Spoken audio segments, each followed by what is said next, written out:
La pièce là, raconte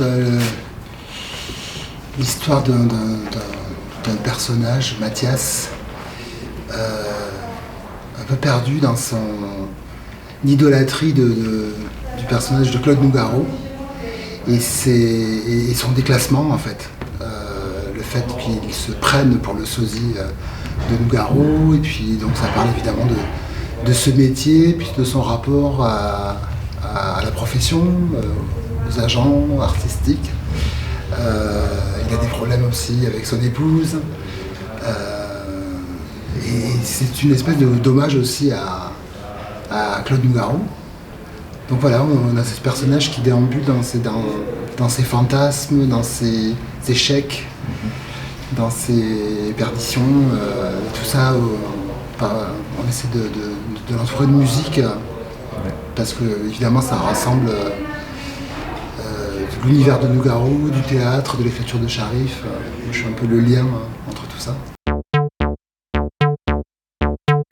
Ça se passe plutôt très bien, on est débordé de travail, on a l'angoisse de la première, on a envie de bien faire, et c'est un échange aussi à trois déjà, entre Sharif, Gatas, Grégory Montel et moi, et bien sûr aussi toute la technique, donc voilà, c'est beaucoup de travail, beaucoup d'angoisse, beaucoup de doutes. Moi, surtout la grosse expérience est avec Jean Rochefort, avec qui je suis parti pendant 3 ans en tournée. Donc, moi, dès le départ, j'étais beaucoup dans la chanson à texte, donc poésie. Et bon, moi, déjà, je suis touché par la poésie, par les mots, mais tout ça, pour moi, ce n'est que du rythme. Donc, j'ai l'impression qu'on parle le même langage. Et quand je me retrouve avec des grands solistes, tels que ces comédiens-là, j'ai l'impression d'être avec un grand soliste comme avec un musicien. Je fais du rythme, je m'occupe du rythme, du tempo. Okay. Je pense que dans le spectacle, dans la diction, il y a une histoire qui a à voir avec le rythme. On n'a pas les mêmes termes pour le définir, mais on parle de la même chose.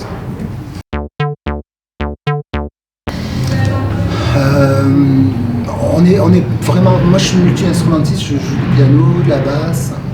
Mais on est vraiment, je suis surtout accordéoniste de formation. On a vraiment décidé dès le départ de garder que l'accordéon comme instrument. Le fait que ça soit une espèce d'orchestre de poche où je peux évoluer, bouger, c'est un instrument encore méconnu. Donc j'essaie d'exploiter plein de facettes de cet instrument, qu'elles soient percussives, orchestrales, les couleurs qu'on peut apporter avec cet outil. Et ensuite, moi je ne voulais pas partir sur la carte postale. On est autour de l'univers de Nougaro, mais c'est pas un biopic ni un tour de chant. Donc j'évolue comme ça par rapport au texte, par rapport aussi par rapport à Nougaro. J'essaie de faire une espèce de synthèse de tout ça et de m'inscrire dans le rythme justement de la pièce. Moi c'était très particulier parce que plus que je suis pas parti en tournée avec lui, j'ai pas fait partie de ces. J'étais très jeune, je dois avoir 20, 23 ans, je sais plus. Mais j'ai eu l'occasion de jouer sur des événements un peu singuliers, un peu à part de son planning de tournée. Et en fait, on est devenus assez intimes, j'allais dire.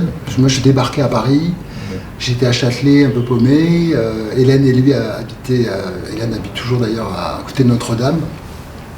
Donc il m'est arrivé quelquefois d'aller passer des après-midi chez eux avec un ami et de repartir bouleversé par tout ce qu'on avait entendu, parce que c'est quelqu'un qui ne laissait pas indifférent, quoi. On ressortait de là, on était tout jeune, on parlait plus, on avait parlé d'amour, de philosophie, de poésie, de musique, d'art, c'est incroyable, quoi.